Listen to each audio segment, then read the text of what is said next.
প্রথম ইনিংসে বাংলাদেশ 213 রান করেন।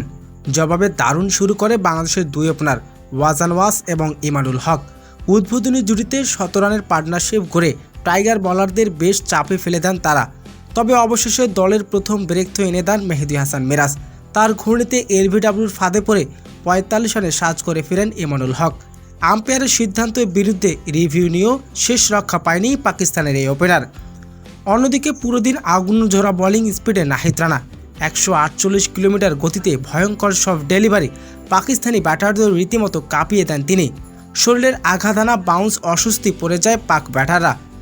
2 উইকেটের সম্ভাবনা তৈরি হলেও রিভিউর কারণে ভাগ্য সহায় হয়নি নাহিদ রানার। তবে দিন শেষের অপেক্ষা বাড়ছে বাংলাদেশের ফিল্ডিংয়ে। প্রথমে এবাদত হোসেনের স্লিপে ক্যাচ তুলে দেন এবং সহজে জয় ফেলে দেন।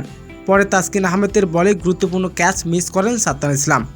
সেই সুযোগ কাজে লাগিয়ে দ্বিতীয় উইকেটের বড় জুটি করেন আয়ুষ এবং ফজল। শেষ পর্যন্ত দ্বিতীয় দিন খেলা শেষে পাকিস্তানের সংগ্রহ 1 উইকেট হারিয়ে 180 রান।